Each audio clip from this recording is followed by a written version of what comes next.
संसद भवन का बहिष्कार किया गया है। संसद भवन के उद्घाटन समारोह में हम लोग नहीं जाएंगे। ये मुख्य सवाल का जवाब नहीं दे रहे हैं कि ऐसे उद्घाटन समारोह में राष्ट्रपति जी की जगह क्यों प्रधानमंत्री? देखिए, जिस प्रकार से भारतीय जनता पार्टी संगोल लगाने का काम कर रही, मुझे लगता है जब तमिल कल्चर में जिस प्रकार से एक राजा दूसरे राजा को जब सत्ता हस्तांतरण करता था तो वो संगोल देता था। Now, as you know, a number of opposition parties, more than 20, with MPs in Parliament, have decided to boycott it. जब आप पार्लियामेंट का इफ्तिताह कर रहे हैं तो ये हक बनता है सदर जमहूरियत का कि वो, क्योंकि जो स्कीम है, जो कॉन्स्टिट्यूशनल स्कीम है, उसमें उनका मर्तबा सबसे बुलंद है। किसी ग्रंथालय का उद्घाटन किया किसी ने, और पूरे विधान भवन के जो है संसद की इमारत का, पार्लियामेंट का उद्घाटन किया था इंदिरा गांधी। ये जो है पार्लियामेंट के एनेक्स का था। पार्लियामेंट अलग है, एनेक्स अलग होता है भाई। और ये जो पुराना जो संसद भवन है, ये तो बहुत पुराना है। वो तो इंदिरा गांधी जी के जो है प्राइम मिनिस्टर बनने का पहले का है। एक इतिहास को बदलने का प्रयास हो रहा है। अब ये इतिहास बदलने में उनके भागीदार नहीं होंगे। राष्ट्रपति को अगर संसद भवन बनाई था तो राष्ट्रपति को बुलाना चाहिए था। प्रधानमंत्री कौन होते हैं? कोई लॉजिक होगा ना। हमारे कॉन्स्टिट्यूशन है, हमारे संविधान के कुछ नियम हैं, हमारे पूरे देश के संसदीय प्रणाली में हमारे राष्ट्रपति जी हेड ऑफ स्टेट है, पार्लियामेंट के हेड के रूप में आर्टिकल 79 में है।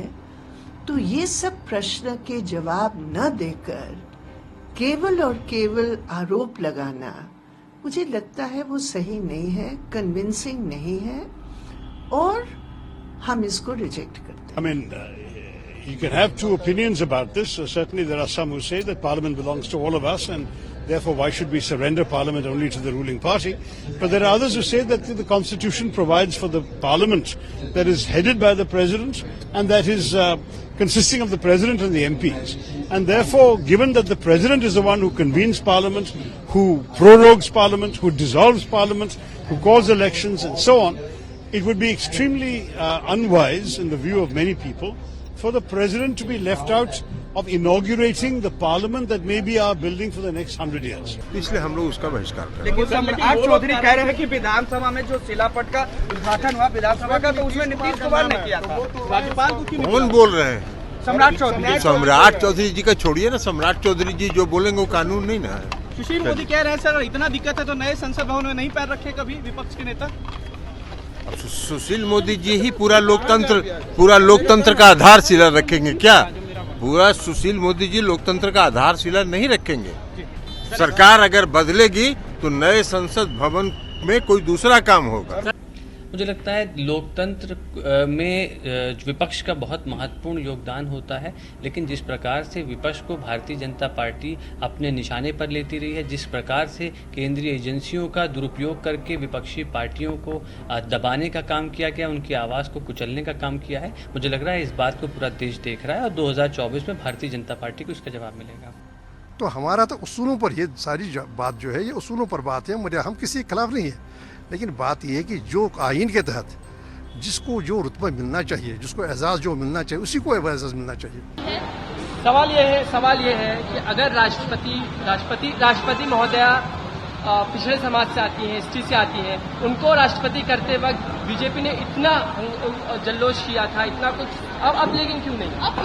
अब किनारा क्यों कर रही है? तो मैं वही मैं पूछ रहा हूँ कि तभी तो कहा क्या कि भाई देखिए देश का जो प्रथम नागरिक जो है ये आदिवासी तबके का हो रहा है।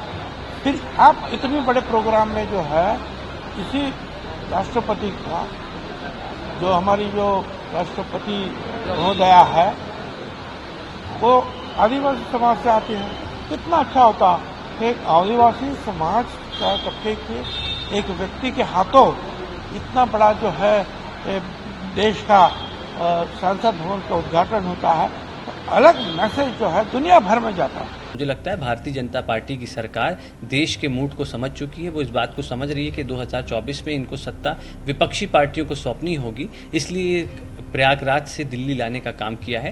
मुझे लग रहा है भारतीय जनता पार्टी ने लगातार संसदीय लोकतंत्र में संसदीय मूल्यों की हत्या करी है। जिस प्रकार से अगर आप देखें तो जो ऑर्डिनेंस हैं उनकी संख्या लगभग जो है दुगनी हो चुकी है भारतीय जनता पार्टी की सरकार में। जो पार्लियामेंट्री कमेटियों में जो बिल जाते थे उनकी संख्या 71% से 12% पे आ गई है। तो भारतीय जनता पार्टी ने जो संसदीय मूल्य हैं उनकी हत्या करने का काम किया है और आज इस संसद भवन का उद्घाटन करके मुझे लगता है जो ढकोसला कर रहे हैं उसको इस देश की जनता समझ रही है। At the end of the day, these things will happen, but ultimately we are also entering a political season. Elections are not far away, and so naturally when people attempt to take political advantage of something like this, it ceases to be a purely national issue, becomes a political issue. So don't be surprised that a political stand has been taken.